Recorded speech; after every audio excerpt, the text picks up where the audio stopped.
பெரியதொரு உணர்வு மழையிலே நனைந்து சிலிர்த்து போயிருக்கின்ற இந்த தருணத்திலே இந்த ரம்மியமான இந்த இனிய பொழுதை தந்த இறைவனை நினைத்து கொண்டு நிகழ்வின் மரியாதைக்குரிய கௌரவ தலைவர் அவர்களே, கவிஞர் த.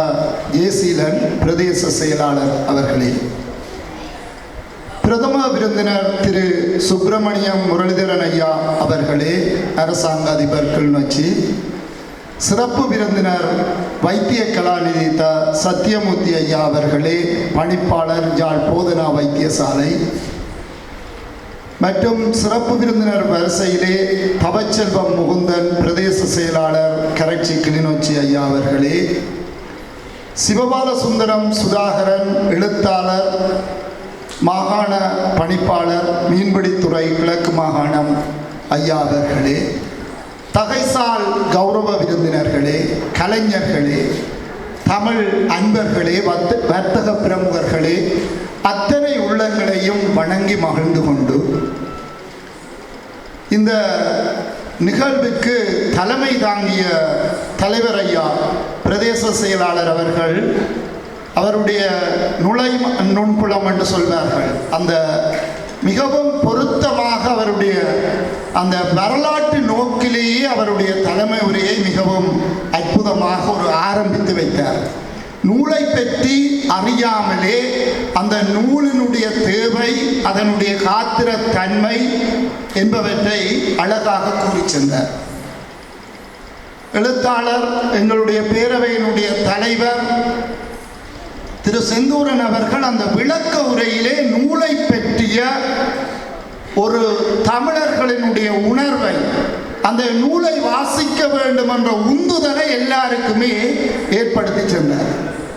அருமையான பல விடயங்கள் இங்கே முன்வைக்கப்பட்டன. அவருடைய உரையிலே மிக காத்திரமான பல விடயங்கள் முன்வைக்கப்பட்டன.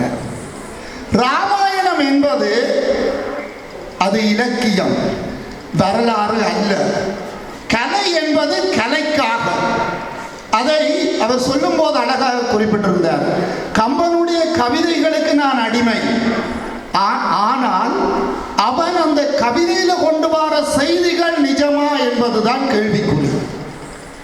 ஈழத்தமிழர் வரலாறு பாகம் 1 இலங்கையினுடைய உருவாக்க காலத்தில் இருந்து போர்த்துகீச ஆட்சியாளர்களுடைய காலம் வரையான வரலாற்று தடங்களை உசா துணைகளையும் கடந்து பல்வேறு தேடல்களுக்கும் புரிதல்களுக்கும் மத்தியிலே செந்தூரன் அவர்களுடைய ஒரு அளப்பெரிய அற்புதமான ஒரு தியாக சேவை என்று சொன்னால் அது மிக இல்லை.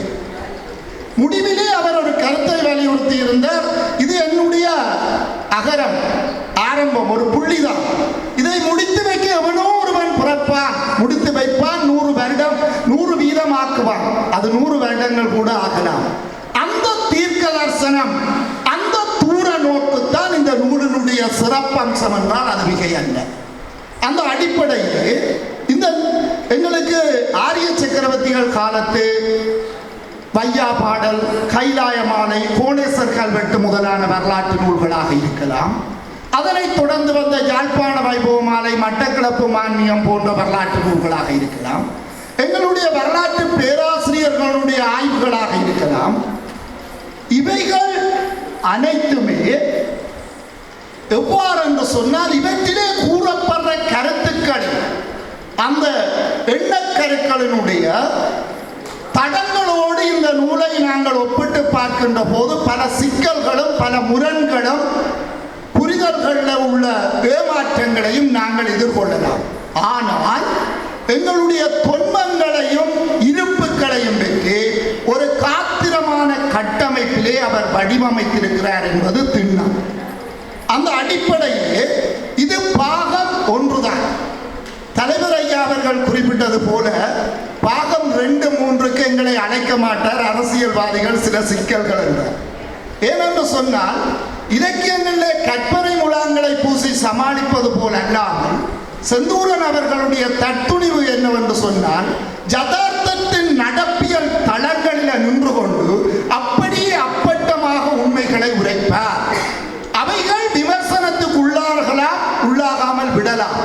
ஆனால் நடப்பியல் தளங்களின் ஆய்வுகள் நிஜங்களின் நிதர்சனமாக அங்கே முன்மொழிய எத்தனிப்பது அவருடைய ஒரு தனித்துவம்.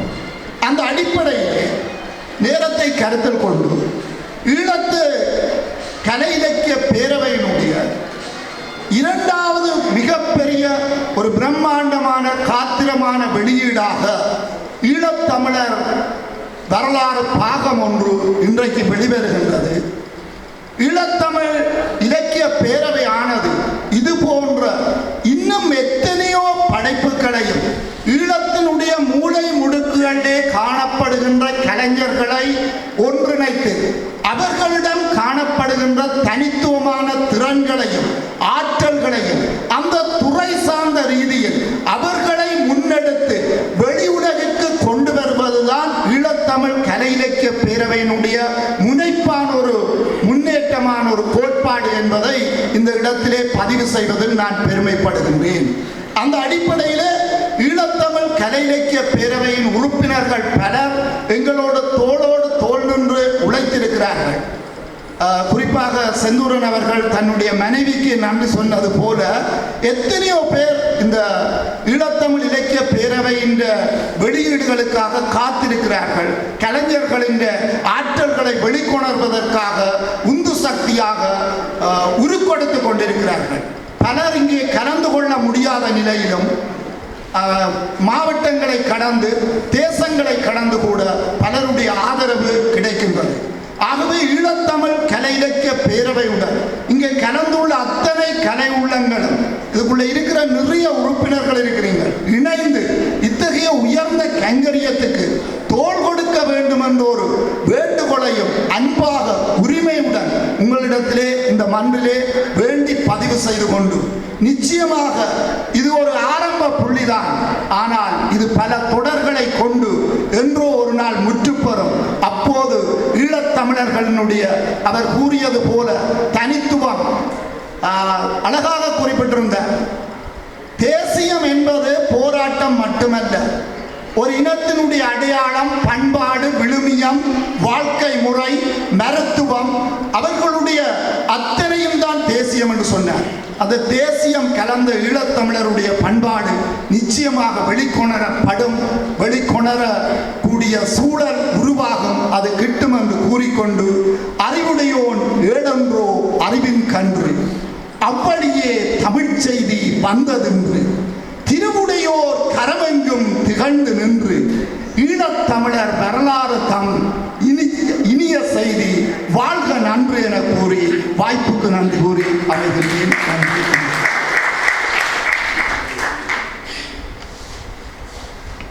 வெளியீட்டுரையை வழங்கிய ஈழத்து கலை இலக்கிய பேரவையினுடைய செயலாளர் வித்யாரத்னா சி வரதராஜன் ஆசிரியர்களுக்கு நன்றிகளை தெரிவித்துக் கொண்டு அடுத்ததாக எங்களுடைய முக்கிய நிகழ்வு நூல் வெளியீடு. இந்த நூல் வெளியீட்டில் எங்களுடைய கிளிநொச்சி மாவட்டத்தினுடைய அரசு அதிபர் மதிப்பார்ந்த திரு சுப்பிரமணியம் முரளிதரன் அவர்கள் வழங்க சிறப்பு விருந்தினர்கள், கௌரவ விருந்தினர்கள் இங்கே பெற்றுக்கொள்ள இருக்கிறார்கள். அனைவரையும் மேடைக்கு அன்போடு அழைக்கின்ற அதே வேளையில் அவர்களோடு இணைந்து யாழ் புத்தக சாலை உரிமையாளர், வேடன் பதிப்பக உரிமையாளர்,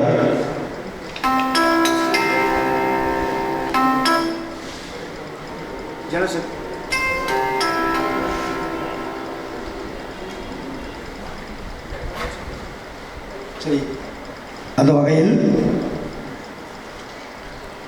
பிரதம விருந்தினர் அவர்களையும் சிறப்பு விருந்தினர், கௌரவ விருந்தினர்களையும் அன்போடு நாங்கள் மேடைக்கு அழைக்கின்றோம்.